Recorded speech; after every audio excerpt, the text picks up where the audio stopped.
Today we're exploring the key distinctions between INFJ and INTJ.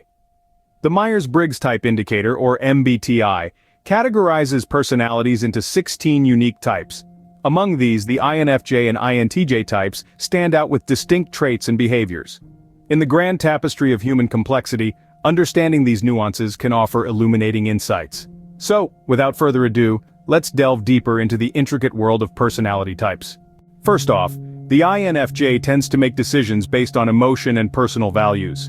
Now, this doesn't mean they're irrational or overly emotional. It simply means that they place a great deal of importance on how their decisions will affect others emotionally.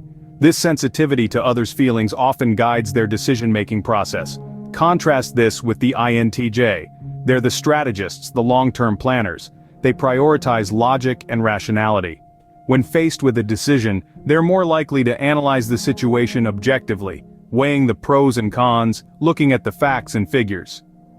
They're not as concerned with the emotional impact of their decisions as much as they are with the logical consistency.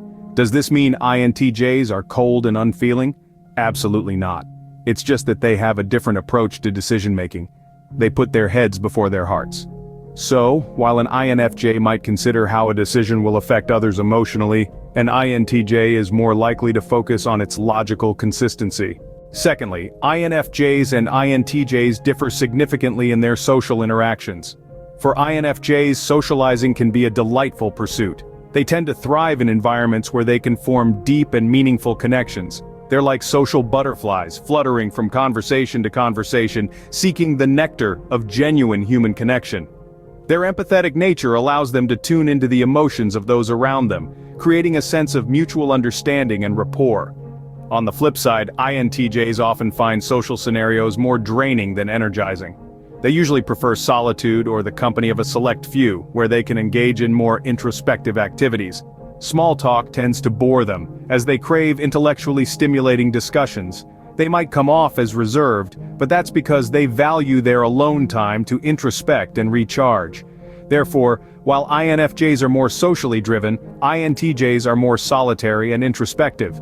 Thirdly, how these two types deal with conflict is also very different.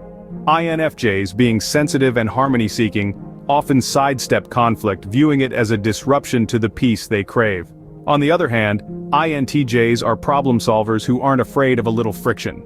If a conflict emerges, they take it head-on, seeing it as an opportunity to find the best solution, even if it ruffles a few feathers. So, conflict for an INFJ is a disruption, while an INTJ sees it as a means to an end.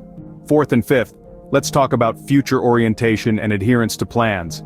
The INFJ personality type is often seen as future-oriented. They love to dream about the possibilities tomorrow might bring, and this can make them seem a bit whimsical at times. They appreciate spontaneity and like to keep their options open, which is often reflected in their decision-making process. On the other hand, INTJs are more likely to stick to a plan once they've made it. They are goal-driven, and they value structure and routine. They make a plan, set a timeline, and then follow it diligently. This doesn't mean they are rigid, but they do have a strong desire to see their plans come to fruition. These differences can create a unique dynamic between the two. The INFJ's spontaneity and open-ended approach to the future can be refreshing to the INTJ, while the INTJ's steadfastness can provide a grounding influence.